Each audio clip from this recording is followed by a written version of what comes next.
German बोलनी पड़ेगी, German सीखनी पड़ेगी, फ्रेंच नहीं चलेगी। Now they are forced to speak German only. तो इसमें दो मेन कैरेक्टर्स हैं, एक टीचर और एक स्टूडेंट। अनाउंसमेंट किया, this is the last lesson. आप समझ सकते हैं सिटीजनशिप खो दी है, अपनी लैंग्वेज खो दी है, अपनी मेन आइडेंटिटी ग्लोबल लेवल पे खो दी है। तो उन्होंने बेस्ट ऑप्शन क्या समझा, ब्लैक बोर्ड की तरफ मुड़े और बड़ा बड़ा बोर्ड पर लिखा वाइव ला फ्रांस।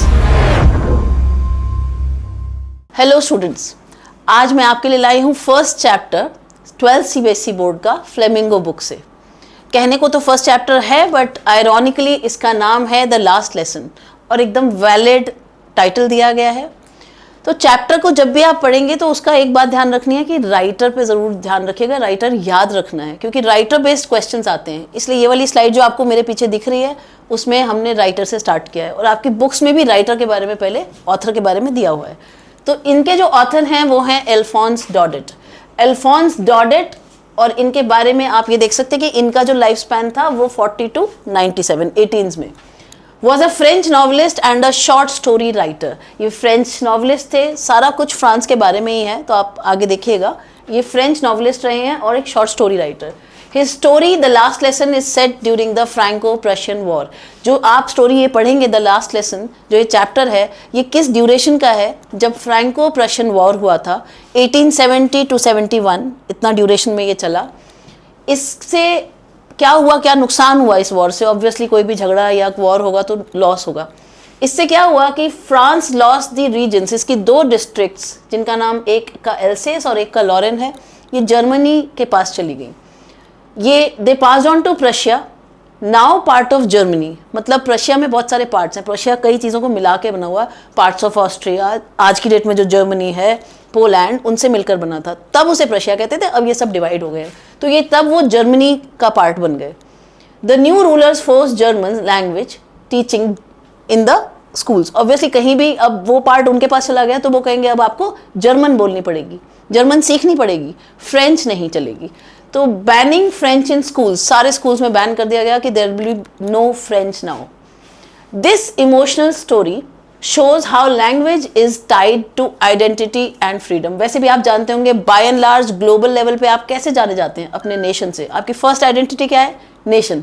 तो उनकी बिल्कुल उनका नेशन ही चेंज हो गया वॉर के एक कॉन्सिक्वेंस का, मतलब बहुत बड़ा कॉन्सिक्वेंस हुआ वॉर का कि उनका नेशन बदल गया। अब से वो क्या कहलाएंगे? Germans, not French, right. ये देखिए इसमें मैप में बड़े अच्छे से ये दिखाया हुआ है कि ये फ्रांस, पहले ये बॉर्डर पूरा ये ही शेयर कर रहा था।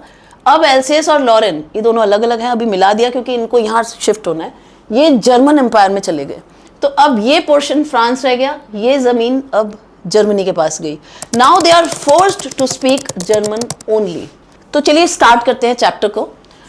ये एग्जैक्टली NCERT की रेप्लिका है, आपके पास जो बुक है वही ये सब मेरे पीछे लिखा है। इन केस कवर हो रहा हो तो आप अपनी बुक लेकर बैठ सकते हैं इसे पढ़ते टाइम, राइट। तो I started for school very let that morning. यहाँ पर आई कौन है? नरेटर। नरेटर कौन है? फ्रांस। फ्रांस कौन है? इसका एक प्रोटैगोनिस्ट। प्रोटैगोनिस्ट कौन होता है? Main character of the story. तो इसमें दो मेन कैरेक्टर्स हैं, एक टीचर और एक स्टूडेंट। तो टीचर यहाँ पर नाम आएगा एम हैमल, वो हैं, और स्टूडेंट ये आई है जो अपनी लैंग्वेज में अपनी बात आपको, अपना दुख शेयर कर रहा है हम सबके साथ। तो आई मीन्स यहाँ पे फ्रांस है, फ्रांस ये नाम भी मेंशन है यहाँ पर। I started for school very let that morning and was in a great dread of scolding. मैं बहुत लेट हो रहा था already and I was very scared, डर लग रहा था बहुत ज़्यादा कि आज डांट पड़ेगी। Especially because M. Hamel had said that he would question us on participles. वो participles पे question करने वाले हैं, इसलिए और भी ज़्यादा डर लग रहा था। लेट तो हो ही रहा था, लेकिन मेन डर किस बात का लग रहा था कि आज सर पूछने वाले हैं participles के ऊपर questions. And I did not know, और प्रॉब्लम क्या है? I did not know even the first word. वो पढ़ाई को बिल्कुल भी सीरियसली नहीं लेता था, तो उसको कुछ भी नहीं आता है participles के बारे में, about them. For a moment, एक बार को तो ऐसा लगा, I thought of running away and spending the day out of doors. जब हम किसी से भागना चाहते हैं, हमें सबसे अच्छा क्या काम लगता है? एस्केप। कोई भी काम टफ है, भाग जाओ, कोई भी काम नहीं हो पा रहा, छोड़ दो। तो यहाँ भी उसके दिमाग में क्या आया? Escape mechanism. उसने सोचा कि क्लास छोड़ दो, स्कूल ही मत जाओ, सबसे अच्छा तरीका है, डांट से भी बचे, क्वेश्चन से भी बचे। उसने क्या सोचा? भाग जाओ। पर this is not right actually, we should not run away, we should know how to face the challenge. तो अब इसके पास भी एक प्रॉब्लम है, मन तो कर रहा है भाग जाऊं, क्यों भाग जाऊँ, बाहर बहुत अच्छा है, अंदर से तो ज़्यादा अच्छा है, वहाँ जाके डांट पड़नी है, बाहर कितना अच्छा है, वहाँ पे अक्सर ठंड रहती है जहाँ की ये बात चल रही है। तो इट वॉज सो वार्म, उस दिन ब्राइट सनी डे है, अच्छी खासी वार्म थे बाहर, सो ब्राइट, ऑब्वियसली सन है तो ब्राइट हो रहा है। The birds were chirping at the edge of the woods, चिड़िया चहचा रही हैं, दे आर चर्पिंग, वुड्स मतलब जंगल में। And in the open field back of the saw mill, जो आरा मशीन वाली मिल होती है जहाँ पर लकड़ी कटती है, वहाँ पे बैक साइड में the Prussian soldiers were drilling.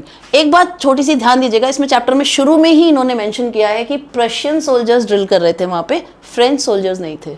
That means already war में वो लोग उस जगह को हार चुके हैं और प्रशियन सोल्जर्स ड्रिल कर रहे हैं, मतलब प्रैक्टिस कर रहे हैं। It was all much more tempting. तो टेम्पटिंग क्या है, very attractive and hard to resist. ये सब कुछ बहुत टेम्पटिंग था। जैसे मान लीजिए आपको सपोज बर्गर देख के क्या लगता है, ओ कितना टेम्पटिंग सा बर्गर है, खा लो। तो टेम्पटेशन किस चीज़ की हो सकती है, जो चीज़ बहुत ज़्यादा अट्रैक्ट करे उसके लिए टेम्पटिंग हो सकता है।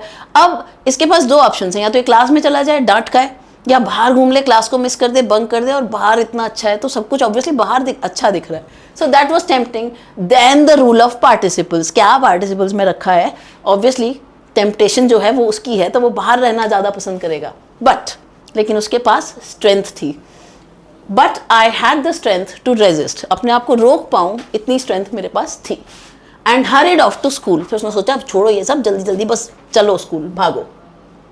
नाउ इसमें से एक क्वेश्चन है, साथ साथ हम बोर्ड के क्वेश्चंस देखते रहते हैं तो आपको भी थोड़ा सा कॉन्फिडेंस आएगा कि यहाँ से पार्ट में पूछा गया है।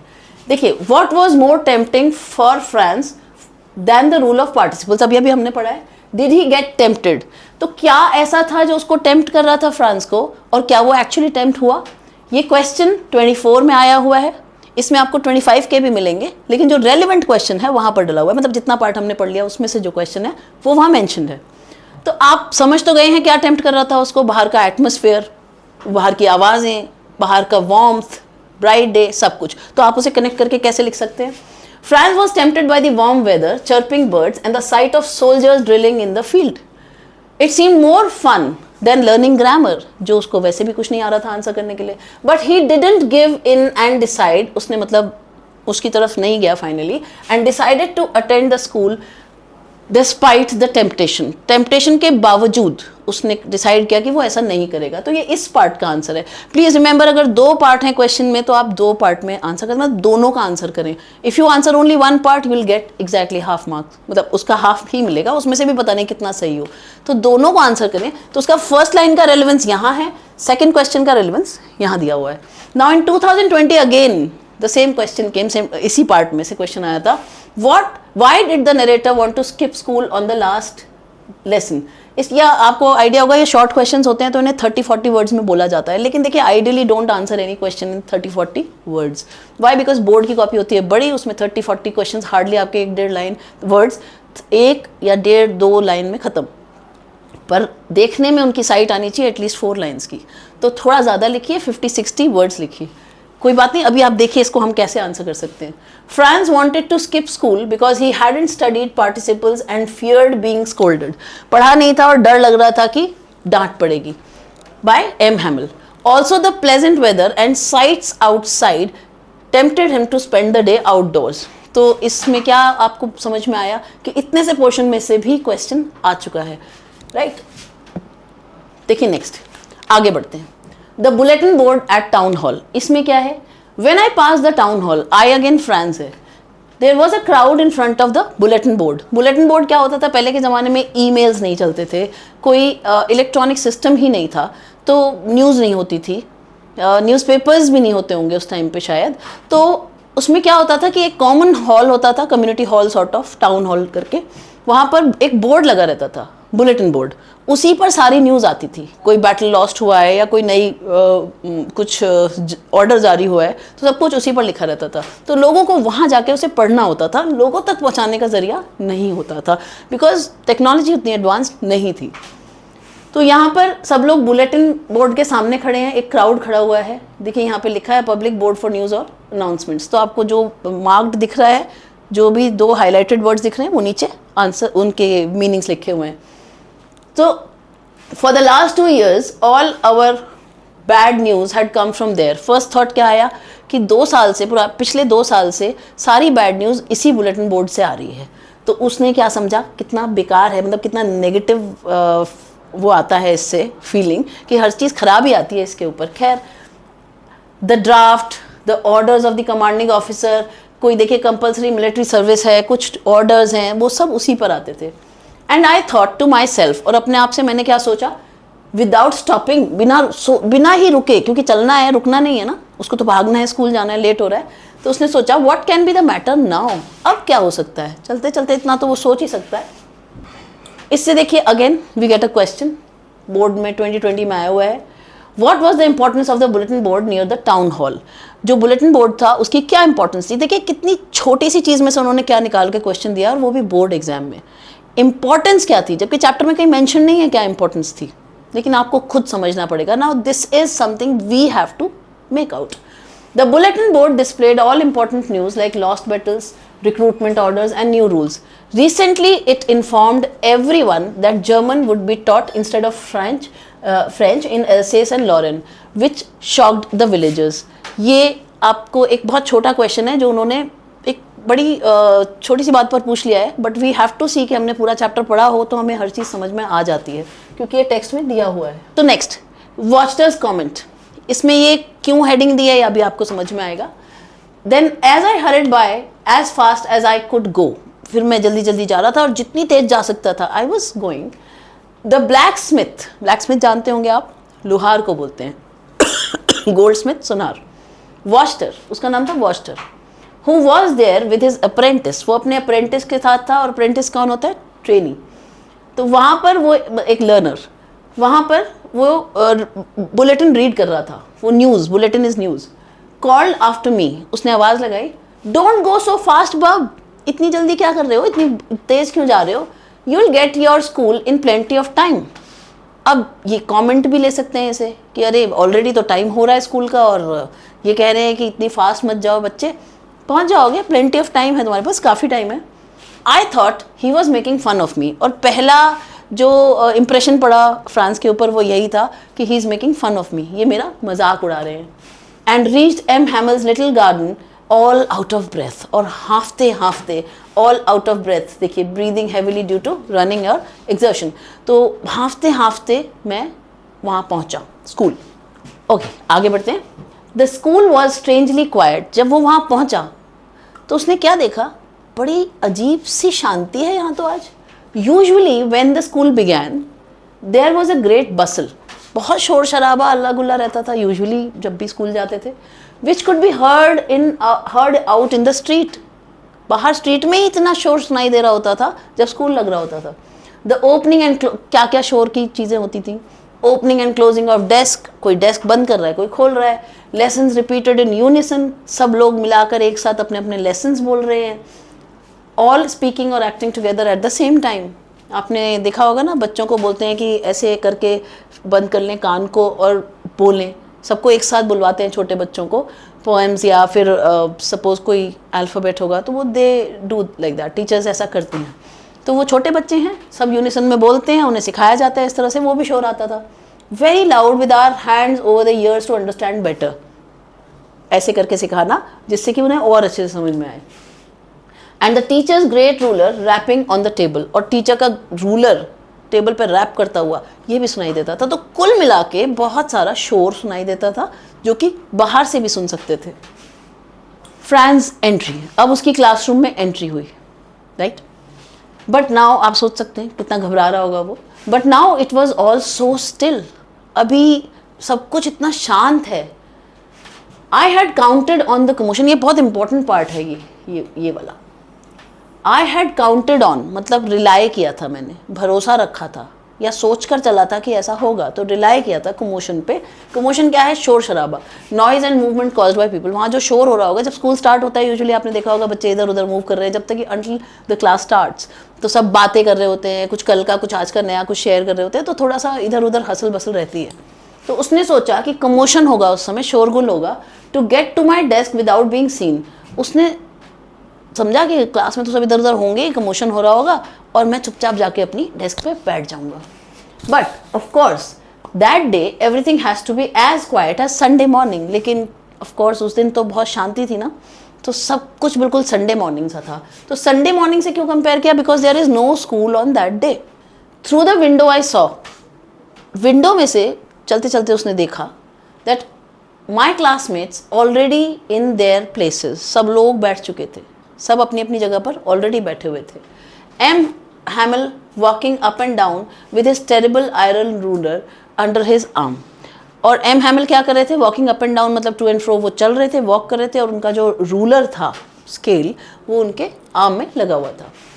तो यहाँ पर आपको एक इमेज बन रही होगी कि उसके टीचर स्ट्रिक्ट हैं। पहले वो डर रहा था उनसे और स्कूल जाने से कि बहुत डांट पड़ेगी, याद नहीं है कुछ। और दूसरा यहाँ पर टेरिबल आयरन रूलर बोला है, मतलब खतरनाक सा आयरन रूलर था, फ्राइटनिंग या बैड। तो दैट मीन्स टीचर का इंप्रेशन ऐसा आ रहा है that the teacher was very strict. So now facing the class embarrassed, अब सब बैठे हुए हैं और मुझे जाना है और मैं लेट हूँ। तो कहीं भी अगर आप लेट हैं और ऑलरेडी सब लोग सीटेड हैं तो वो थोड़ा सा एम्बेरसिंग मोमेंट होता ही होता है, चाहे बच्चा हो या बड़ा, सबके लिए।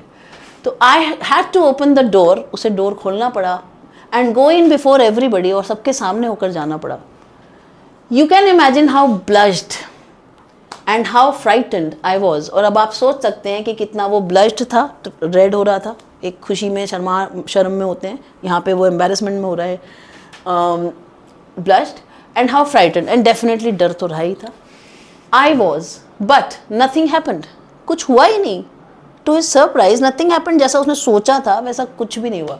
M Hamel saw me and said very kindly, M Hamel ने बहुत ही सॉफ्ट और काइंड टोन में उससे बोला, go to your place quickly little Franz, जल्दी से अपनी जगह बैठो जाकर Franz, we were beginning without you, हम तो तुम्हारे बिना ही शुरू करने वाले थे। M Hamel special dress. तो अभी देखिएगा दो चेंजेस आप देख रहे हैं कि फ्रांस ने क्या नोटिस किया। सबसे पहले साइलेंस स्कूल में, इसे थोड़ा सा रिपीट करते जाइएगा। फ्रांस ने नोटिस किया स्कूल बिल्कुल साइलेंट है, कोई शोर शराबा नहीं है। दूसरा उसने ये भी नोटिस किया है कि टीचर का बिहेवियर बिल्कुल चेंज है, वो डांट ही नहीं रहे। उसने एक्सपेक्ट किया था कि डांट पड़ेगी लेट आने पे और बाद में भी, लेकिन अभी लेट आने वाली जो उसने एक्सपेक्ट की थी वो वाली डांट नहीं पड़ी है। अब एक और चेंज वो देख रहा है और वो है टीचर की ड्रेस। तो देखते हैं। I jumped over the bench and sat down at my desk, वो जल्दी से जाकर अपनी सीट पर बैठ गया। Not till then when I had got a little over my fright, और बस मैं अपने थोड़े से डर से नॉर्मल हुआ ही था। डिड आई सी, अब उसका ध्यान गया टीचर पर। Our teacher had on his beautiful green coat, वो क्या पहने हुए थे? Beautiful green coat, frill shirt and the little black silk cap, and that too all embroidered. बड़ी स्पेशल ड्रेस पहने हुए थे। नॉर्मल में हम मतलब जैसे पार्टी वेयर क्लोथ तो अलग होंगे, सोने के अलग होंगे, या फिर कहीं घर में रहने के अलग होंगे, ऐसे ही वो कुछ स्पेशल ड्रेस पहने हुए थे उस दिन, जो वो यूजुअली नहीं पहनते थे स्कूल में। That he never wore except on inspection and prize days, वो कभी इंस्पेक्शन या प्राइज डेज पे तो ज़रूर पहनते थे वैसी वाली ड्रेस, लेकिन नॉर्मल डेज में नहीं पहनते थे। तो तीसरा चेंज क्या हुआ? टीचर की ड्रेस, स्पेशल ड्रेस। ओके, अब एक बोर्ड क्वेश्चन उसमें से, why was M Hamel dressed in formal clothes in school? तो एम हैमिल फॉर्मल क्लोथ्स में क्यों थे उस दिन, मतलब स्पेशल ड्रेस में क्यों थे? ये क्वेश्चन 23 में आया है और अब आप समझ भी गए हैं और मैं बता भी पाऊंगी आपको। एम हैमिल वोर हिज ग्रीन, थोड़ा सा डिस्क्राइब भी किया है, special green coat, frill shirt, embroidered black silk cap, because reason क्या है? It was his last day of teaching, उस दिन उनको वो आखिरी दिन था, तो वो स्पेशल क्लोथ्स में आए थे। These were his Sunday clothes, Sunday मतलब स्पेशल हॉलीडे है, छुट्टी वाला दिन है, अलग टाइप के क्लोथ्स हैं, तो संडे क्लोथ्स थे, यूजुअली वर्न ऑन प्राइज और इंस्पेक्शन डेज। हिज आउटफिट ने क्या शो किया? Respect for his profession and significance of the moment, उस पल का सिग्निफिकेंस और रिस्पेक्ट अपने प्रोफेशन के लिए, इसीलिए उन्होंने वो स्पेशल कपड़े पहने हुए थे। चलिए, moving on to the next, the most surprising change. Besides इस सब के अलावा जो हो रहा था, उसने चेंजेस देखे, ड्रेस, साइलेंस, बिहेवियर, इन सब के बाद the whole school seemed so strange and solemn, पूरा स्कूल इतना स्ट्रेंज और अजीब सा, सीरियस और रिस्पेक्टफुल सा लग रहा था उन्हें। But the thing that surprise me most, ये ध्यान रखना है आपको, but the thing that surprise me most, अभी तो बार बार सरप्राइजेस मिलते ही जा रहे हैं फ्रेंड्स को, राइट? लेकिन फ्रांस को एक और सरप्राइज मिला जो कि सबसे बड़ा सरप्राइज लगा उसे, to see on the back benches that were always empty, पीछे वाली बेंचेस जो हमेशा खाली रहती थी, वहाँ पे विलेज के लोग बैठे हुए थे। ये है वो सबसे बड़ा surprise, sitting quietly like ourselves, जैसे हम लोग बैठे थे ऐसे ही वो भी बैठे थे। तो ये इतने बड़े बड़े विलेजर्स क्यों आए हुए हैं, मतलब ओल्ड पीपल या grown up people, adults, why in that nursery school. Old Hauser वहाँ पे बैठे हुए थे विद हिज 3 कॉर्नर्ड हैट, वो 3 कॉर्नर्ड हैट लगाए हुए थे। Farmer mayor, the former post master and several others besides, बहुत सारे लोग बैठे थे पीछे, खाली बेंचेस रहती थी। बट आज ये लोग क्यों बैठे हुए उसे समझ नहीं आया। That was a surprise for him, right. हाँ, question, why were the villagers seated in the back benches, ये क्वेश्चन 24 में आया है। The villagers sat on the back benches to show respect, वो रिस्पेक्ट दिखाने के लिए आए थे, to M Hamel for his 40 years of teaching, 40 years से वो पढ़ा रहे थे, अभी आगे टेक्स्ट में आएगा। They were also filled with guilt, और प्लस उन्हें गिल्ट भी था, for not learning their language earlier and came to honor both the teacher and the French language. Teacher के ऑनर में और फ्रेंच लैंग्वेज के ऑनर में वो लोग आए थे, अपना गिल्ट एक तरह से रिप्रेजेंट कर रहे थे। कुछ बोल तो सकते नहीं थे, कहने सुनने को कुछ रहा ही नहीं था। तो ये जो क्वेश्चन है ये अगेन बोर्ड में क्यों पूछा गया है, छोटी छोटी फीलिंग्स, छोटे छोटे इमोशंस, छोटे छोटे इंसिडेंट्स पे क्वेश्चंस आ सकते हैं। Now sadness all around, obviously जब ऐसा मोमेंट है तो सब जगह कैसा माहौल होगा, सैडनेस का। Everybody looked sad, सबके चेहरे पर दुख था। And Hauser had brought an old primer, एक पुरानी प्राइमर लेके आया था। यहाँ पर प्राइमर मीन्स हर जगह अलग अलग मीनिंग हो सकता है वर्ड का, तो यहाँ पर primer means small book for teaching और रीडिंग में भी। तो ये जो बुक वो लेकर आए थे वहाँ पर अपने साथ, उसको अपना रिवीजन करेंगे, चैप्टर्स का जो पढ़ाएंगे उनमें वो भी देखेंगे। तो हो सकता है उसमें फ्रेंच में ABCD लिखी हो या कुछ इनिशियल चीज़ें लिखी हो। थम्ड एट दी एजेस, और उसको वो वहाँ पर थोड़ा सा, जब वो बुक को खोले हैं या उनके पास है, वो दिखाई दे रही है कि थोड़ी सी वर्न आउट है, ख़राब सी हो रही है, पुरानी है ना। And he held it open on his knees, उन्होंने अपने नीज पर उसे खोला हुआ था। With his great spectacles lying across the pages, और अपने स्पेक्टैकल्स में से उनका ध्यान पूरा उनके उस बुक के पेजेस पर था। चलिए नेक्स्ट, अब क्या है यहाँ पर, शॉकिंग अनाउंसमेंट। अब एक शॉकिंग अनाउंसमेंट होगा फ्रांस के लिए, वहाँ पर बैठे ऑलरेडी लोग शायद जानते हैं, आप समझ रहे हैं। तो while I was wondering about it all, France जब इस सब के बारे में सोच रहा था कि ये सब क्यों हो रहा है, विलेजर्स, ये dress and so many things, M Hamel mounted his chair, M Hamel अपनी चेयर पर जाकर बैठे, and in the same grave and gentle tone which he had used to me, जो उन्होंने अभी वो आया था ना उससे कहा था कि अरे आ जाओ हम तुम्हारे बिना शुरू कर रहे थे, वो सेम ग्रेव मतलब सीरियस और जेंटल मतलब सॉफ्ट टोन में उन्होंने उस अनाउंसमेंट किया। My children, this is the last lesson. अब आप समझ रहे होंगे ना स्टोरी का टाइटल क्यों है द लास्ट लेसन। तो this is the last lesson I shell give you, ये वो लास्ट लेसन है जो मैं आपको देने जा रहा हूँ। The order has come from Berlin, reason क्या है, the order has come from Berlin to teach only German in the schools of Alsace and Lorraine. तो ऑर्डर क्या है, ऑर्डर आया है कि अब सिर्फ जर्मन पढ़ाई जाएगी एल्सेस और लॉरेन में, क्योंकि ये दोनों अब जर्मनी का पार्ट हो गए हैं। अब ये तो अनाउंसमेंट है डेफिनेटली, और फील कैसे हो रहा है, जैसे कोई बिजली गिरी है, फ्रांस के ऊपर कोई बिजली गिरी है जब उसने सुना। The new master comes tomorrow, this is your last French lesson, कल नए मास्टर आ जाएंगे, क्यों, क्योंकि अब वो जर्मन पढ़ाएंगे। I want you to be very attentive, उन्होंने कहा आज भाई लास्ट डे है, आज हम लास्ट क्लास कर रहे हैं जो कि फ्रेंच में होगी, तो बहुत अटेंटिव रहना, आज बड़ा ही सीरियस मोमेंट है। What a thunder clap these words were to me, ये इसकी लाइन इंपॉर्टेंट है। वॉट अ थंडर क्लैप, कैसे बिजली जैसे थे ये शब्द मेरे लिए। What a thunder clap these words were to me. Oh the wretches, अब उसे समझ में आया, अच्छा, उसने तुरंत डॉट्स कनेक्ट करना स्टार्ट कर दिया। कैसे, उसे याद आया, अच्छा रास्ते में वो जो बोर्ड पर भीड़ इकट्ठा थी वो सब वही पढ़ रहे थे, इसी बारे में लिखा हुआ था, और ये सारे चेंजेस इसी वजह से हैं। तो वो धीरे धीरे धीरे धीरे सब कुछ कनेक्ट कर लेगा अब सुनते ही। ओह द रेचेस, उसने कहा ओहो वो खराब लोग, गंदे लोग। That was what they had put up at the town hall, अच्छा ये लगा हुआ था टाउन हॉल पे, तभी वहाँ पे इतने सारे लोग थे, समझ गया वो। बोर्ड क्वेश्चन आया हुआ है इसमें से, देखिए 24 में आप देख सकते हो कितना फ्रीक्वेंटली क्वेश्चंस आ रहे हैं. What was the thunderclap the narrator received as Hamill began the lesson? क्या thunderclap रिसीव हुआ जैसे ही एम हैमिल ने चैप्टर स्टार्ट किया? The thunderclap was Fran's sudden shock when he learned या when he came to know that it was the last French lesson. ये thunderclap था उसके लिए. He felt guilty and sad realizing he had wasted his chance to learn. उसे ये guilty feel हो रहा था कि मैंने सीखने का चांस ही वेस्ट कर दिया अपना. इट हिट हिम हार्ड, और ये उसको बड़ा हार्ड हिट किया, that French would know longer be taught. उसे बहुत ख़राब लग रहा है कि फ्रेंच अब कभी भी नहीं पढ़ाई जाएगी और मैंने ठीक से सीखी भी नहीं. He was feeling bad. कोई भी चीज़ जब हम खोने लग जाते हैं या खो देते हैं तब हमें रियलाइज़ होता है कि उसकी क्या इम्पोर्टेंस थी.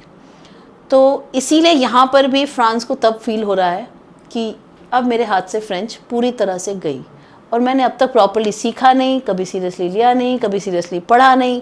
सो नाउ ही रियलाइजेस, ये एक ह्यूमन टेंडेंसी है कि जब चीज़ हमारे पास होती है हम उसकी वैल्यू नहीं समझ पाते, हम उस ब्लेसिंग को काउंट नहीं करते, लेकिन जब हम उसे खो देते हैं तब आपको पता चलता है कि वो कितनी इम्पॉर्टेंट थी.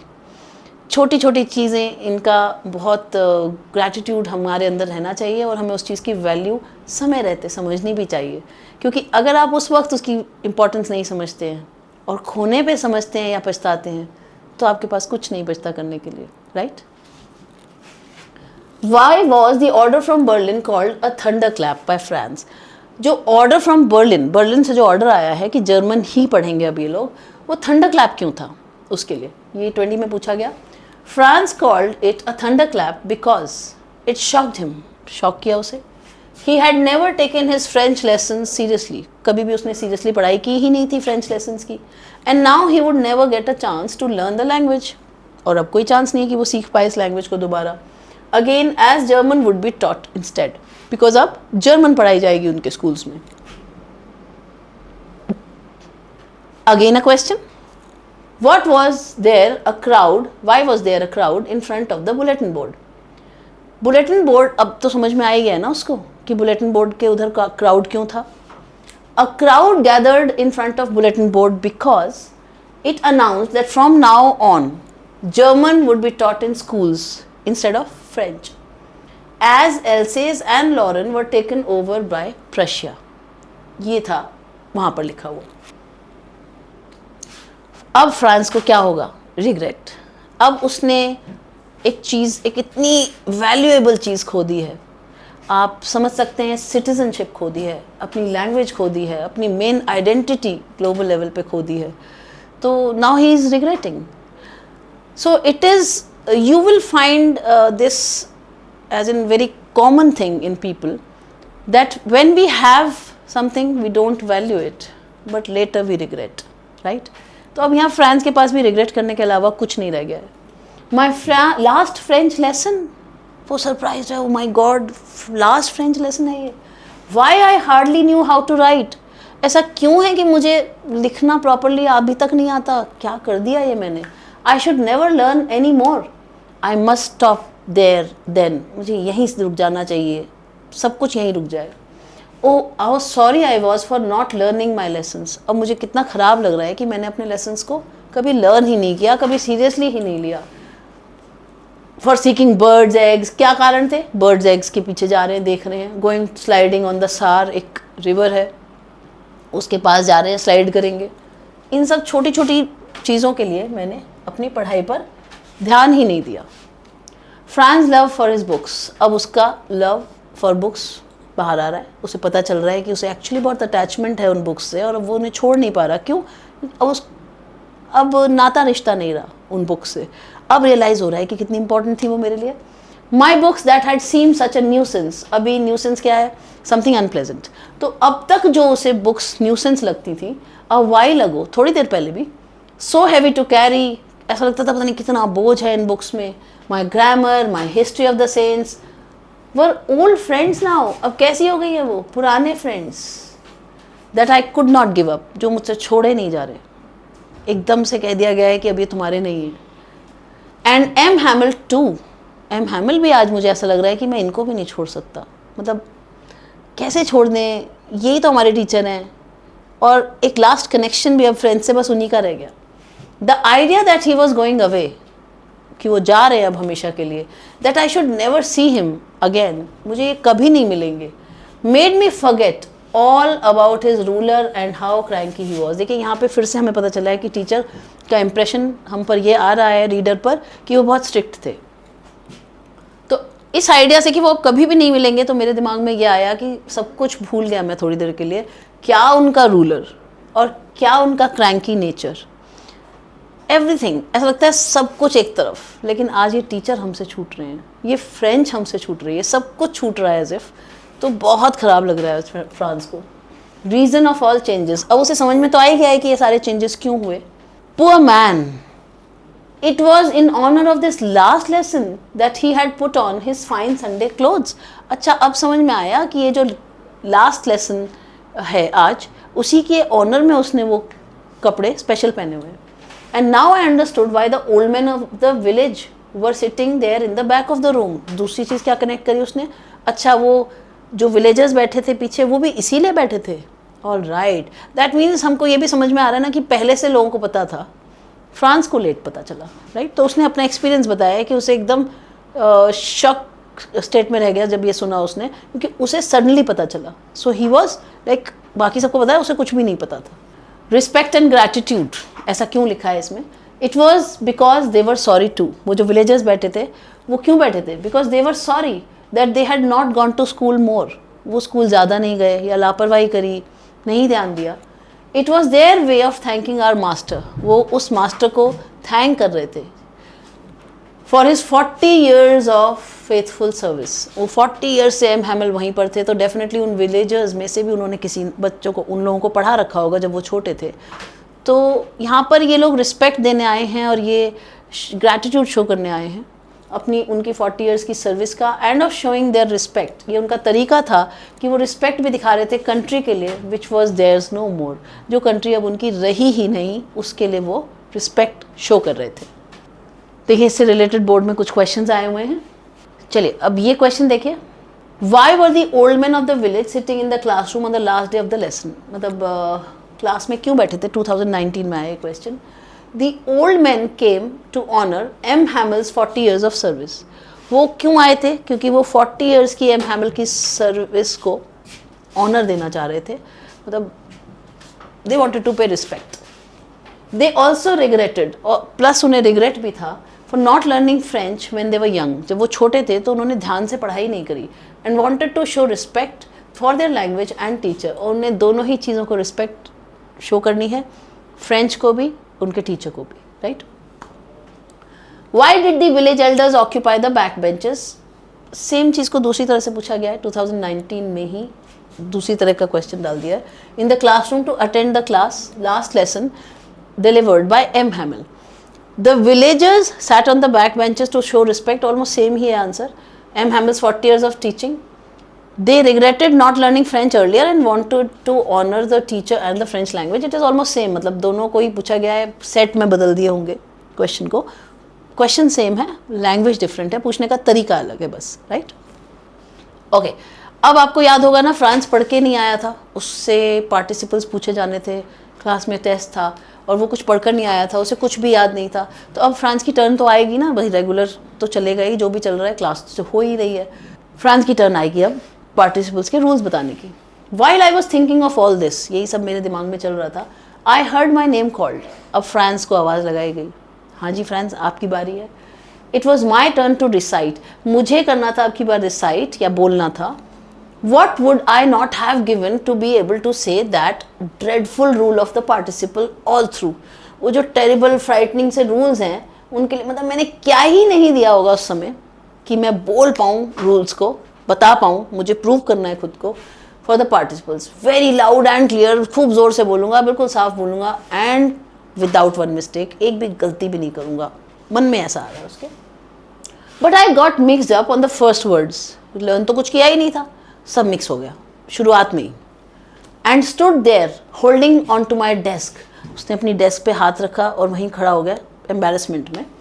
माई हार्ट बीटिंग मेरा हार्ट बहुत जोर मतलब बीट कर रहा था, and not daring to look up, और हिम्मत नहीं हो रही थी कि ऊपर देखूं, टीचर क्या सोचेंगे। और दिन एक अलग बात थी, आज तो बहुत ही ख़राब लग रहा है कि लास्ट डे भी कुछ नहीं बता पा रहे, अब ये लैंग्वेज ही मुझसे छूट रही है और मैं कुछ नहीं बता पा रहा इसके बारे में। So it was very embarrassed, बहुत ख़राब लग रहा था उसको। ये मैंने जानबूझ के ऐड किया है क्योंकि ये बहुत इंपॉर्टेंट पार्ट है इसका, प्रोक्रेस्टिनेशन, जो कि टर्म नहीं आएगा पर ये टर्म क्रिएट हो रही है और इससे रिलेटेड क्वेश्चन आ सकता है। आई मीन टू से, आई हर्ड एम हैमिल से मी आई वोंट स्कोल्ड यू। उन्होंने सुना एम हैमिल उससे क्या कह रहे हैं फ्रांस को, जब वो एम्बेरस हो रहा था। I won't scold you little France, मैं आज तुम्हें डांटूंगा नहीं France. You must feel bad enough, तुम्हें खुद बुरा लगना चाहिए कि तुमने क्या किया। सी हाउ इट इज़, और देखो कैसे है ये सब। Every day we have said to ourselves, हम हर दिन अपने आप को क्या कहते हैं, I have plenty of time, I learn it tomorrow. हर काम हम ऐसे सोच लेते हैं, अरे बहुत टाइम है, कल कर लेंगे, कल पर डाल देते हैं। तो कल पर डालना या डिले करना काम को, किसी भी चीज़ को डिले करना, is termed as procrastination, right. तो यहाँ पर प्रोक्रेस्टिनेशन बताया उन्होंने कि हम तक काम को आगे के लिए टाल देते हैं, बाद में कर लेंगे। जैसे आपको बोर्ड एग्जाम में मान लीजिए सपोज 3 या 4 दिन की छुट्टी मिली, तो जब आज आप एग्जाम देकर आए और 4 दिन की छुट्टी है, तो आप तब तो पहले तो सोच रहे थे कि 4 दिन में इसे तैयार करेंगे, आराम से रिवीजन हो जाएगा। लेकिन जब आप देकर आए एग्जाम तो आपको क्या लगता है, आज नहीं पढ़ रहे, कल की छुट्टी है, कल देखेंगे। फिर आज के दिन क्या लगता है, अभी तो 3 दिन और हैं, तब कर लेंगे। और लास्ट डे पता चलता है कि हमने ठीक से पढ़ाई ही नहीं उन 2-3 दिन, और वो प्रेशर 4th डे इतना माउंट अप हो जाता है कि डिफ़िकल्टी लगती है उसे करने में। जबकि आपको अच्छा खासा टाइम मिला था, 4 डेज़ में आप रिवाइज कर सकते थे, पर आप क्या कर रहे थे, आप प्रोक्रेस्टिनेट कर रहे थे, राइट, आप डिले कर रहे थे। तो यहाँ पर ये टर्म एग्जैक्टली यूज़ नहीं हुई है चैप्टर में, लेकिन क्वेश्चन में ऐसे ही पूछी जाती है, आ चुका है ये क्वेश्चन, तो आ सकता है, आपको पता होना चाहिए टर्म। हमने एक नया वर्ड भी सीख लिया प्लस क्वेश्चन भी बन गया। And now you see where we have come out, और अब आप देखें हम आज कहाँ खड़े हैं, किस पायदान पर हैं, किस जगह पर हैं, क्या सिचुएशन आ गई है। Okay, so again back once more we are with board question, right. अब उसी से रिलेटेड जो मैंने अभी अभी आपको बताया उससे रिलेटेड बोर्ड क्वेश्चन है। I have plenty of time, I learn it tomorrow, and now you see where we have come out. यही लास्ट लाइन थी हमारी। What does M Hamel mean to convey through these lines, इन lines के through वो क्या कहना चाहते हैं। देखिए लेटेस्ट क्वेश्चन है, 25 में ही आया हुआ है। Through these words M Hamel wants to show how people kept delaying their learning, कैसे वो डिले करते रहे उस लर्निंग को। They always thought there would be more time, हमेशा यही सोचते रहे कि और टाइम भी मिलेगा। But now the chance to learn French is gone. He wants to say that delaying important things can lead to regret in the end. वही चीज़, टालना नहीं है काम को, उसी वक्त करना है। अब देखिए, no expertise in own language. See this is again बड़ी अजीब सी बात है कि जिस कंट्री के हम हैं और उसी लैंग्वेज पे हमारा कमांड नहीं है, तो डेफिनेटली ये तो मैटर ऑफ शेम है एक तरह से। That's the great trouble with else's. वो पूरी एल्सेस को गुनहगार मान रहे हैं। वो कह रहे हैं पूरी एल्सेस के साथ ये प्रॉब्लम है। शी पुट्स ऑफ, यहाँ पर्सोनिफाई कर दिया एल्सेस को, इसलिए शी लिखा है। She puts of learning till tomorrow, learning को कल पे टालती रहती है हमेशा, सब लोग करते रहते हैं। Now those fellows out there, कौन, जर्मन्स, वो कह सकेंगे there will have the right to say to you, उनके पास अब राइट आ गया ना, वो आपको चिढ़ा सकते हैं। How is it you pretend to be Frenchman and you can neither speak nor write your own language. वो आपको अब चिढ़ाएंगे, अब आपकी खिंचाई होगी, अरे कैसे फ्रेंचमैन हो भाई, ना अपनी लैंग्वेज बोल पा रहे हो, ना लिख पा रहे हो, ये कैसी कहा जाएगा कि ये तुम्हारी नेशनल लैंग्वेज है। But you are not the worst, लेकिन ऐसा नहीं है कि सारी गलती तुम्हारी है, सबसे खराब तुम ही हो। नो, पुअर लिटिल फ्रांस, तुम्हारी गलती नहीं है। We all have a great deal to reproach ourselves with, हमारे पास बहुत कुछ है खुद को डांटने के लिए, हम सब को। अब उनको एक तरह से ये कहना है कि ये जो गलती है ये सबकी शेयर्ड है, सबने मिलकर के लिए ये गलती, अकेले फ्रांस जिम्मेदार नहीं है उसके लिए। योर पेरेंट्स, सबसे पहले वो किसे ब्लेम करते हैं, पेरेंट्स को। वो कहते हैं कि तुम्हारे parents they were not anxious enough, वो चिंतित नहीं थे बिल्कुल भी, they were not worried enough to have you learn, वो ये ऐसा नहीं चाहते थे कि तुम ज़्यादा कुछ सीखो। They prefer to put you to work on a farm, वो चाह रहे थे, उनका प्रेफरेंस क्या था कि तुम किसी फार्म पर जाकर काम करो और एट द मिल्स या फिर मिल्स पर काम करो, so as to have a little more money, उससे क्या होगा, थोड़ा सा एक्स्ट्रा पैसा आएगा। तो वो नहीं चाहते थे कि तुम पढ़ो। एंड आई, और ऐसा नहीं है सिर्फ पेरेंट्स, मेरी भी गलती है, I have been to blame also, मैं खुद भी गलत रहा हूं। वो अपनी गलती यहां पर मान रहे हैं। कैसे? ओह, क्वेश्चन आया, good. Why did M Hamel blame the parents for their children's poor performance at school? उन्होंने क्यों कहा कि पेरेंट्स की गलती है? क्योंकि ईगर नहीं है, सिखाना नहीं चाहते, उनको लगता है कि थोड़ा सा लालच, मतलब पैसे आ जाएंगे, लेकिन उससे बच्चे का तो फ्यूचर वेस्ट हो रहा है ना, बर्बाद हो रहा है। He blamed the parents for sending their children to work on farms or mills instead of school. उनकी ये मेंटालिटी से वो खुश नहीं थे। They prioritized earning money over education. वो चाहते थे पैसा आ जाए, एजुकेशन से ज़्यादा इंपॉर्टेंट पैसा है। Contributing to the students' lack of learning. उससे क्या हुआ, बच्चे लर्न नहीं कर पाए। तो ये क्वेश्चन 20 का है, आप यहाँ देख सकते हैं। Have I, मतलब उन्होंने अपने आप को ब्लेम किया था ना, Have I not often sent you to water my flowers? उन्होंने कहा, क्या मैंने तुम्हें कई बार ऐसा नहीं कहा कि मेरे फ्लावर्स को पानी दे आओ? Instead of learning your lessons, मतलब अपने लेसन को छोड़कर जाकर पानी दे आओ उनको, पौधों को, प्लांट्स को, फ्लावर्स को। And when I wanted to go fishing, और जब कभी मेरा फिशिंग पर जाने का मन होता था, बाहर की कंट्रीज़ में फ़िशिंग अक्सर लोग करते हैं, तो जब मेरा फ़िशिंग पर जाने का मन करता था, did I not just give you a holiday? बस मैं कैसे कह देता था, ठीक है चलो बच्चों, आज तुम्हारी छुट्टी, क्योंकि मुझे फ़िशिंग पर जाना है। तो एम हैमिल ने कहा कि मेरी भी गलती थी कहीं ना कहीं, मैंने भी कुछ लापरवाही करी है, कुछ गलतियाँ करी हैं।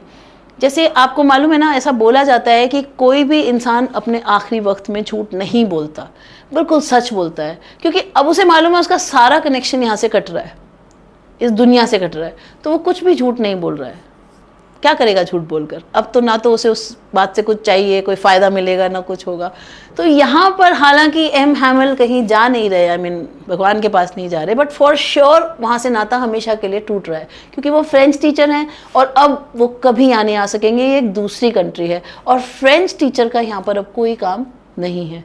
तो इसलिए उन्होंने यहाँ, चाहे उनको कितना भी स्ट्रिक्ट दिखाया गया है, हर जगह हमें बताया गया है टीचर बहुत स्ट्रिक्ट थे, टीचर का इंप्रेशन ऐसा क्रिएट किया गया है, but now you can see how calmly he is admitting to his own mistake.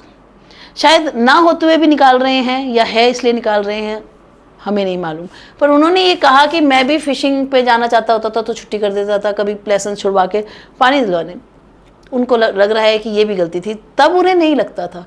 जब उन्होंने ये गलती करी थी तब उन्हें ये गलती नहीं लगती थी, पर आज वो उसको एक कलेक्टिव गलती मान रहे हैं, इसलिए वो सभी को ब्लेम कर रहे हैं कि पेरेंट्स की भी गलती थी, तुम्हारी भी गलती थी, मेरी भी गलती थी, सबकी गलती थी। So it's not only France who is to be blamed. Linguistic chauvinism, ये भी उसी टर्म, जैसे मैंने प्रोक्रेस्टिनेशन आपको बताया, इसमें भी लिंग्विस्टिक शॉविनिज्म नाम से कुछ नहीं आएगा, लेकिन लिंग्विस्टिक शॉविनिज्म क्वेश्चन बनकर आ सकता है, क्योंकि यहाँ पर वो चीज़ आई है। तो देखिए, अभी मैं आपको ये इसका मीनिंग समझाती हूँ। Then from one thing to another, और एक के बाद एक, M Hamel went to talk of the French language, और फिर उसके बाद उन्होंने क्या किया, फ्रेंच लैंग्वेज की बातें करते रहे, saying that it was the most beautiful language in the world, the clearest, the most logical. उन्होंने कहा कि French is the most beautiful language in the world. आप जानते हैं कि वर्ल्ड में इतनी सारी लैंग्वेजेस हैं कि ऐसा नहीं कहा जा सकता कि फ्रेंच ही बेस्ट है। तो ये, अब इसको समझने की कोशिश कीजिएगा। यहाँ से वर्ड आता है शॉविनिज्म। शॉविनिज्म है बेसिकली अपनी चीज़ को दूसरे से बेहतर समझना, सुपीरियर समझना, दैट इज़ कॉल्ड शॉविनिज्म। तो यहाँ पर आप देख सकते हैं क्वालिटी फ्रेंच में टीचर एम हैमिल में दिखाई दे रही है कि वो कह रहे हैं कि फ्रेंच लैंग्वेज बेस्ट लैंग्वेज है वर्ल्ड की, सबसे ज़्यादा क्लियर है, सबसे ज़्यादा लॉजिकल है, सबसे ब्यूटीफुल लैंग्वेज है।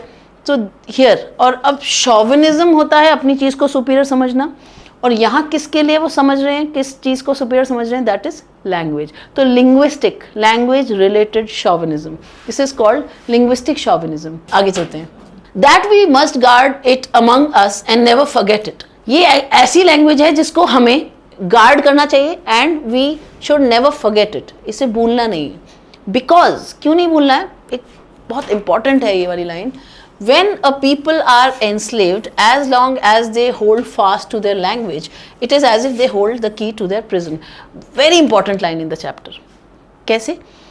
इसने कहा कि जब कोई people, अब आप ये people लोग नहीं है यहाँ पर, right? क्यों लगा होता वरना? People यहाँ पर एक पूरी रेस है. रेस जानते हैं? रेस हो गया नस्ल. जैसे आप जानते होंगे कि ब्रिटिशर्स हैं या फिर अमेरिकन्स हैं, दे आर वाइट्स. उनका स्किन कलर कैसा होता है? वाइट. हम लोगों का, इंडियंस का कैसा होता है? व्हीटिश. ऐसे ही ब्लैक्स भी होते हैं. तो जो वाइट्स होते हैं वो उनकी पूरी रेस है, दे आर वाइट्स, राइट. इसी को रेसिज्म, आपने वर्ड सुना होगा, रेसिज्म, नस्लवाद जिसे बोलते हैं, वो इसी से कॉइन हुआ है, रेस, रेसिज्म. तो यहाँ पर जो पीपल कहा जा रहा है वो बेसिकली एक पूरी रेस के लिए कहा जा रहा है. मैं इसे थोड़ा सा साफ लिख दूँ. एक पूरी रेस के लिए कहा जा रहा है. तो जो पूरी नस्ल है दैट इज रेस, ऑलराइट. और यहाँ पर कहा जा रहा है when a people are enslaved, जब लोगों को स्लेव कर लिया जाता है, व्हेन दे आर एनस्लेव्ड, जब उन्हें गुलाम कर लिया जाता है अपने अंडर में, as long as they hold fast to their language, जब तक वो अपनी लैंग्वेज पर कमांड रखते हैं, तो वो इस तरह होता है जैसे कि उनके पास अपने ही प्रिजन की चाबी है. ऐसा क्यों कहा है मैं आपको बताऊं. जैसे फॉर एग्जाम्पल अगर मान लीजिए एक सपोज एक कोई गुजराती है और एक कोई बंगाली है, राइट. तो वो गुजराती अगर बंगाल कलकत्ता में जा रहा है, वहाँ बंगाली बोली जाती है, तो वो अपनी लैंग्वेज में अपने साथी के साथ कुछ बोले आपस में, तो उस बंगाली को समझ नहीं आएगा. एंड सेम वाइस वर्सा, अगर वो बंगाली बोले तो कुछ प्लान कर सकता है उसके बारे में, उसके लिए कुछ कहना चाहता है, इसे हटाना है, भगाना है, निकालना है, ये करना है, वो करना है, टर्म्स में आपस में बात करें. तो एक तरह से यहाँ पे तो एनस्लेवमेंट के लिए है. तो अगर उन्होंने मान लो किसी को बंदी बना लिया, तो वो अपनी भाषा में कुछ खुद की लैंग्वेज में कुछ प्लान बना के, कुछ स्ट्रैटेजी बना के वहाँ से निकल सकते हैं उस प्रिजन में से. तो ऐसा ही कहा गया है, इन्होंने ऐसा ही कहा है कि as far as they hold to the language, as they can have that key to their own prison, जिसमें वो बंद हैं, वो उसको खोल सकते हैं अगर उन्हें अपनी लैंग्वेज पर कमांड है. तो लैंग्वेज पर कमांड ज़रूर होना चाहिए, ऐसा उन्होंने यहाँ पर कहा. Question: How did M. Hamel make this last lesson special? What did he say about the French language? उन्होंने फ्रेंच लैंग्वेज के बारे में क्या कहा है, आपको पता है ना उन्होंने क्या क्या कहा है? आइए देखते हैं. In the last lesson, people realize the value of the language. Last lesson वाले दिन उन्हें realize हो रहा है कि उनकी लैंग्वेज की कितनी ज़्यादा वैल्यू है. Only when they are about to lose it. और कब? When they are about to lose it. After Alsace and Lorraine were taken over by Prussia, जब प्रशिया ने टेक ओवर कर लिया है, French was banned in schools. French obviously got banned. Hamel's last class became a turning point. Turning point क्या होता है? बहुत important time किसी चीज़ का. So this was a turning point. Life बिल्कुल ऊपर नीचे हो गई, सब कुछ चेंज हो गया. Now this is turning point.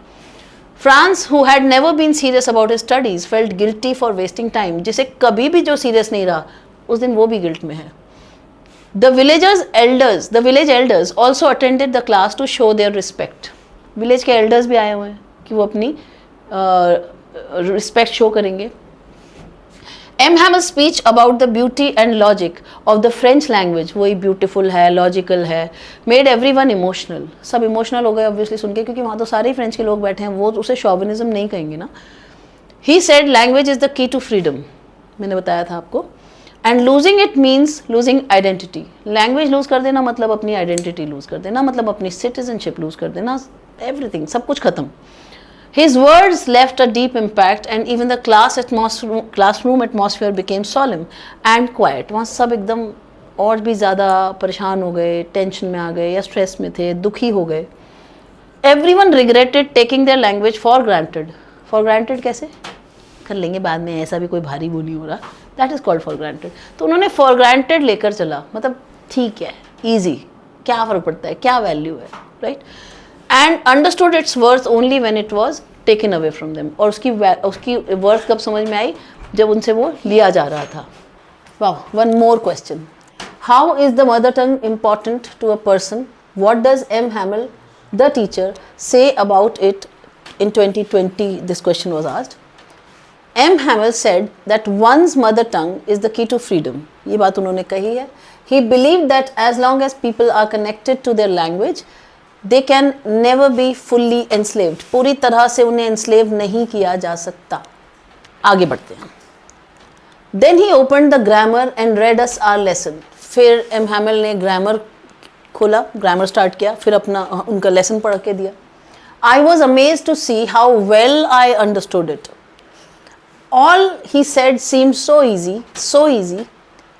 I think too that I had never listened so carefully and that he had never explained everything with so much patience. यहाँ both sided उसको ऐसा feel हुआ कि आज बड़े अच्छे से समझ में आ रहा है. आज मैं देख रहा हूँ कि आज टीचर बड़े पेशेंस से समझा रहे हैं. आज सब कुछ इतना क्लियर कैसे हो रहा है, इतना जल्दी कैसे समझ में आ रहा है. तो यहाँ पर आप देखना एक छोटी सी अगेन ह्यूमन टेंडेंसी की बात करते हैं कि आपने देखा होगा कभी कभी हम किसी चीज़ को जब बिल्कुल ही अंडर प्रेशर करते हैं तो हमारा बेस्ट रिजल्ट बाहर आता है. हम खुद भी नहीं जानते होते हैं कि हम इतना अच्छा कर पाएंगे. जैसे फॉर एग्ज़ाम्पल कल हमारा एग्ज़ाम है और हमें आज जो कुछ पढ़ रहे हैं वो बहुत ज़्यादा अच्छी तरह लर्न हो रहा है suddenly, all of a sudden जो पढ़ रहे हैं उसे, क्योंकि हमारी पूरी स्ट्रेंथ, पूरी फोर्स एक ही काम में लगी हुई है और उस वक्त उसे कैसे भी करना है. मान लीजिए प्रोजेक्ट बनाने के लिए 15 दिन मिले थे और प्रोजेक्ट सबमिट कल होना है. अभी इतने दिन तो आपने आधे से ज़्यादा बनाया ही नहीं, थोड़ा सा काम किया उसके ऊपर, और आज देखिए अचानक आपकी एफिशिएंसी इतनी ज़्यादा बढ़ जाएगी कि आप पूरा कंप्लीट कर लेंगे उसे. राइट, ऐसा होता है जनरली. तो यहाँ पर इसने ये एडमिट किया कि मुझे आज रियलाइज़ हो रहा है, आज ऐसा लग रहा है कि टीचर बड़ा पेशेंस से समझा रहा है और एट द सेम टाइम ऐसा भी लग रहा है कि मुझे बड़ा अच्छे से समझ में आ रहा है. तो मतलब उनका भी डेफिनेटली फुल एफर्ट होगा, नो डाउट, और यहाँ फ्रांस का भी फुल एफर्ट है. तो दोनों एफर्ट्स जब पूरे पूरे लग रहे हैं तो उसका जो आउटकम है वो अच्छा आ रहा है naturally. It seemed almost as if the poor man wanted to give us all he knew before going away. ऐसा लग रहा था, ये जो क्लैरिटी आ रही थी समझने समझाने के कॉन्सेप्ट में, उसने कहा कि ऐसा लग रहा था कि ये आज सब कुछ हमें जाने से पहले देकर जाना चाहते हैं, जो भी उनको पता है, आता है, whatever. And to put it all into our heads at one stroke. जैसे कि एक ही स्ट्रोक में वो सब कुछ हमारे दिमाग में डाल देना चाहते हैं. आफ्टर द ग्रामर, मैंने आपको बताया था ना ये छोटे बच्चों का स्कूल है, यहाँ पे एक ही मदर टीचर सॉर्ट ऑफ होते हैं, वही सारे सब्जेक्ट्स पढ़ाते हैं. तो ये छोटा है बच्चा फ्रांस, अब एक ही टीचर सारे सब्जेक्ट्स ले रहा है, एम हैमिल. तो अब ग्रामर के बाद उनका राइटिंग का एक लेसन आया. Now they will write and practise. That day M Hamel had new copies for us. उस दिन स्पेशली वो न्यू कॉपीज लाए थे, written in a beautiful round hand, मतलब कर्सिव राइटिंग में लिखा हुआ था फ्रांस एल्सेस, फ्रांस एल्सेस. जैसे वो 4 लाइन वाली कॉपीज़ होती है ना, उसमें आपने देखा होगा कि बच्चों को, छोटे बच्चों को अलग अलग वर्ड्स लिख कर दे देते हैं, उन्हें कॉपी करके उसको नीचे लिखना होता है. ऐसे ही उसमें उसने उस दिन क्या लिखा था, फ्रांस एल्सेस, फ्रांस एल्सेस, ये कॉपी कर करके लिखना था. They looked like little flags floating everywhere in the school room, hung from the rod at the top of our desk. अब क्योंकि वो हर डेस्क पे ऐसे ऐसे फ्रांस एल्सेस लिखा हुआ है हर नोटबुक में, तो ऐसे लग रहा था कि जैसे फ्लैग्स हैं, फ्रांस और एल्सेस के फ्लैग्स लगे हुए हैं, वही लिखा हुआ है सब जगह. You ought to have seen how everyone set to work. आप देखने लायक नज़ारा था वो, कि वो सब लोग बड़े ध्यान से अपने काम को कर रहे थे. Nobody was talking, nobody was doing anything else other than work. And how quiet it was, और डेफिनेटली शांत तो थे ही सब लोग सैडनेस में. Sincere efforts. Now what sincere efforts? The only sound that was scratching of the pens. एक ही साउंड आ रही थी बस पूरे रूम में, वो जो पेन की आवाज़ आ रही है पेपर पे चलने की, that scratching, only that sound came, जिसे कहते हैं ना पिन ड्रॉप साइलेंस, उस टाइप का, over the paper. Once some beetles flew in. बड़े बड़े कीड़े होते हैं, अगर आपने देखा हो इंसेक्ट बीटल्स, वो आए एक बार को अंदर, but nobody paid any attention to them. जैसे यूजुअली मतलब मैं क्लास में कभी कभी पढ़ा रही होती हूँ तो मैं देखती हूँ कि अगर एक वास्प आ जाए येलो वाली, तो वो उड़ती हुई आती है, सब बच्चों का ध्यान उधर, फिर सब उसे देखने लग जाते हैं. तो यहाँ पर ऐसा नहीं हुआ, उस दिन ऐसा नहीं हुआ. तो तभी तो नोटिफाई किया गया है कि ऐसा नहीं हुआ, कितनी बड़ी बात है, क्लास में बीटल्स आ गई, छोटे बच्चे हैं, they are not paying attention, they are all set to work, सब अपना काम करने में लगे हैं, उनका कोई ध्यान नहीं है उस तरफ कि वहाँ पे बीटल्स आ गई हैं. No attention to them, not even the littlest ones, वहाँ जो सबसे छोटे, मतलब एक ही क्लास में बैठे हुए हैं और छोटे बच्चे भी, तो लिटलेस्ट वन, सबसे छोटे वाले जो बैठे हैं, उन्होंने भी ध्यान नहीं दिया उन बीटल्स पे, जिनका कि अटेंशन बहुत जल्दी डाइवर्ट हो जाता है। Who worked on right on tracing their fish hooks. Fish hooks देखे ना आपने, एक स्टिक होती है उसमें वो एक स्ट्रिंग लगी होती है जिससे फिश को पकड़ते हैं, तो बेट लगाते हैं उसमें। तो यहाँ पर वो लोग ट्रेसिंग कर रहे हैं, डॉट डॉट डॉट में मिला हुआ है उन्हें वो फिश हुक, और उस पर वो ट्रेसिंग कर रहे हैं, उससे मैच मिला के बना रहे हैं उसे। तो वो भी क्या कर रहे हैं, उस ट्रेसिंग को भी इतना सीरियसली कर रहे हैं as if that was French too, जैसे कि वो भी फ्रेंच है, एज इफ वो भी चुपचाप बैठे हुए हैं।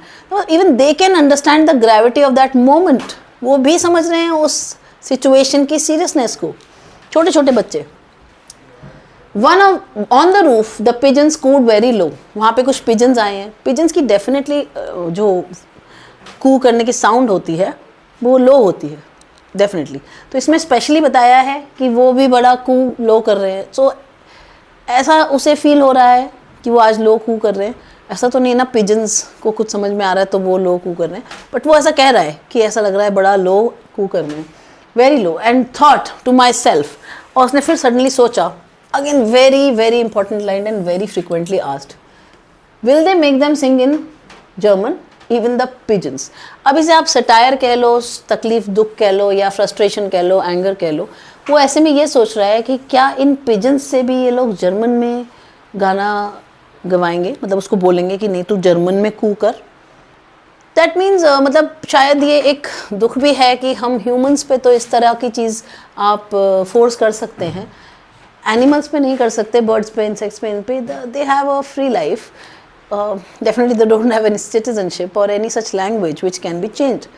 तो वो जो एक नेचुरल उनका जो तरीका है अपनी कोई भी आवाज़ निकालने का, वो दैट कैन नॉट चेंज।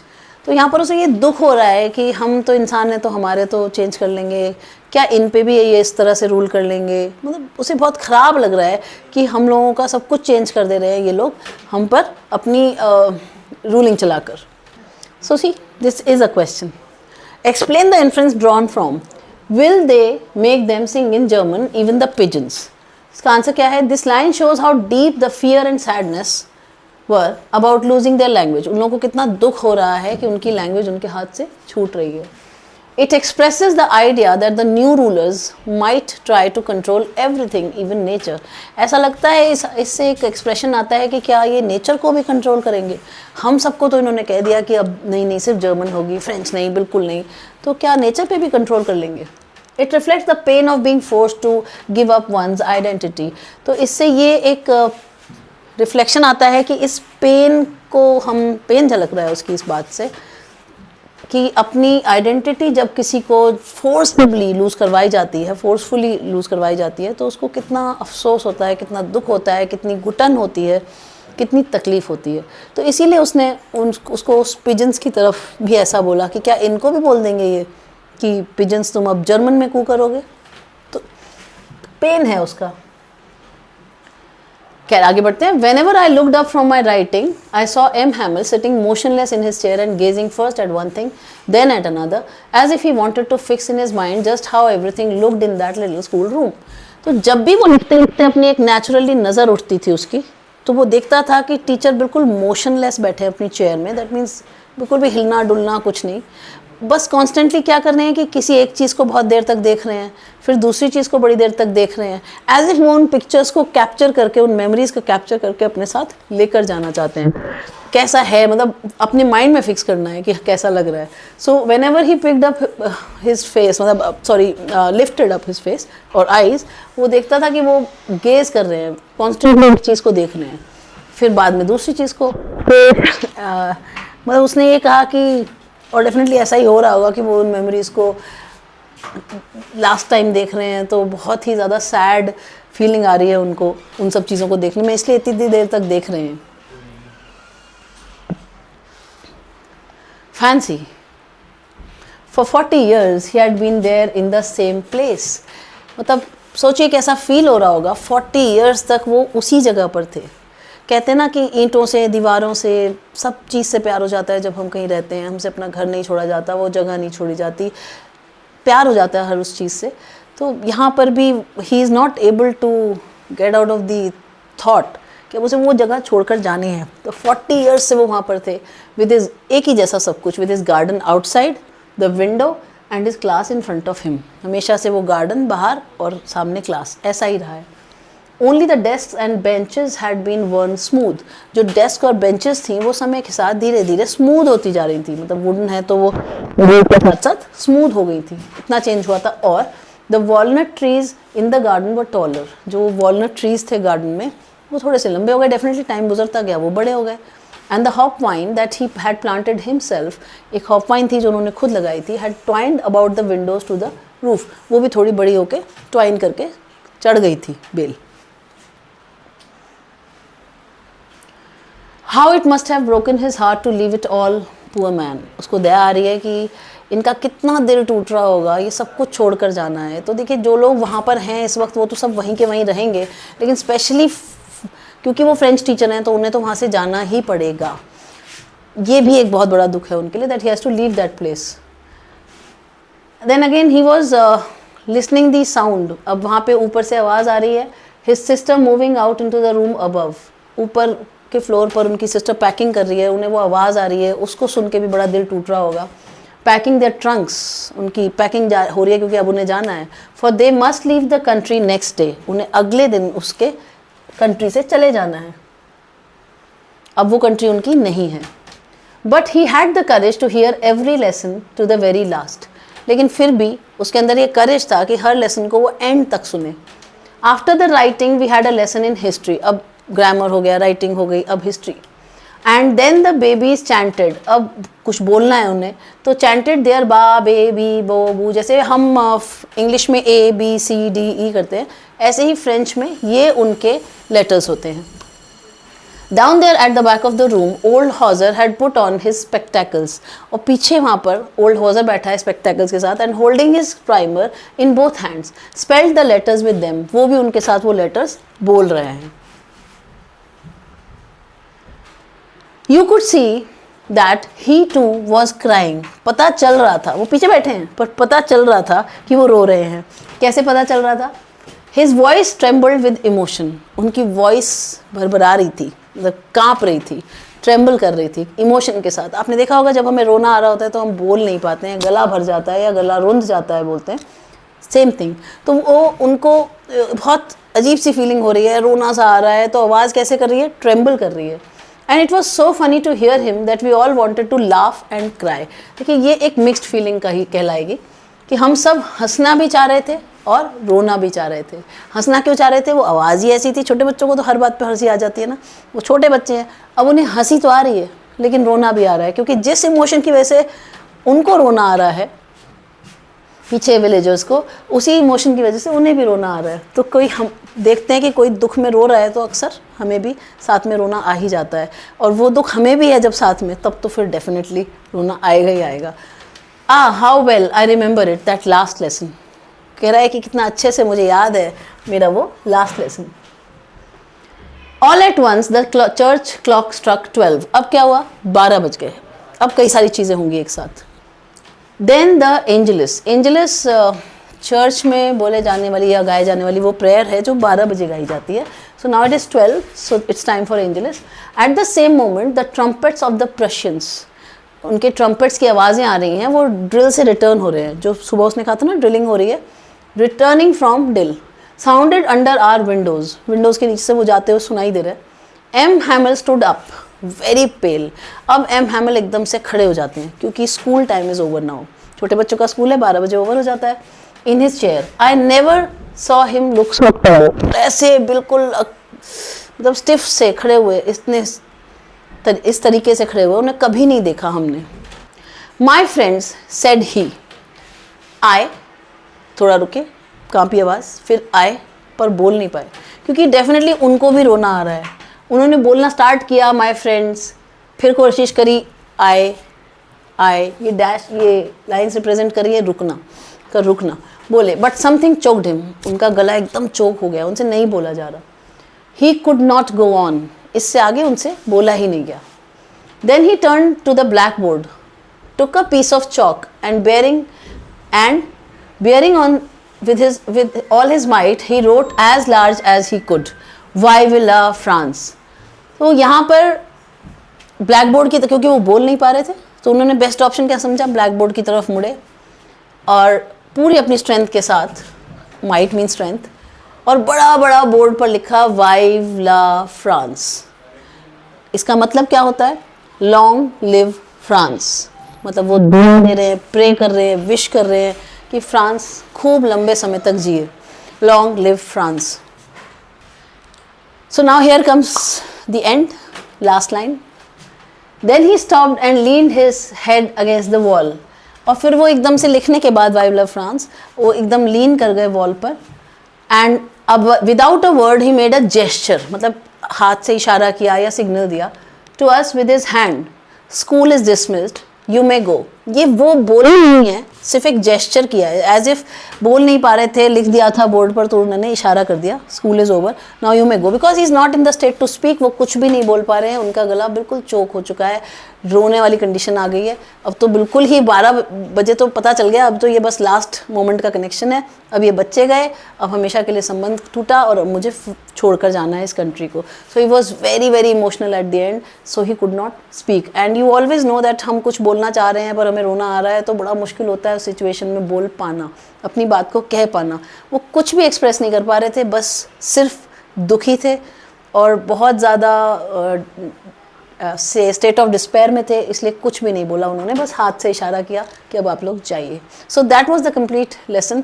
अब इसके बाद कुछ क्वेश्चंस मैं आपको वो दिखा रही हूँ जो पूरा लेसन पढ़ने के बाद ही समझ आ सकते थे, इसीलिए मैंने आपके लिए उन्हें बीच में ऐड नहीं किया। जैसे कि the last lesson reflects the flaws in human character that led to the sad plight of people in Alsace, substantiate with evidences from the text।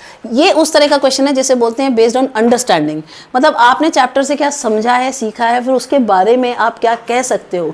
It is not exactly from the text and this is a long question, right. So answer आपको वैसे तो सारे हमारे link में मिल ही जाएंगे, नीचे links दे रखे हैं, आपको सारे आंसर्स मिल जाएंगे। आप किसी भी तरह की कुछ रेफरेंस के लिए PDF लेना चाहो, anything, you will get everything here. But question इनको कहते हैं understanding based questions. The last lesson reflects the flaws. Last lesson क्या दिखा रहा है, फ्लॉज इन ह्यूमन कैरेक्टर, कुछ गलतियां हैं ह्यूमन कैरेक्टर की, that led to a sad plight of people in Alsace। यहाँ पे उन्होंने कहा कि उनकी वजह से, कुछ फ्लॉज हैं जिनकी वजह से दुख आया Alsace के लोगों में।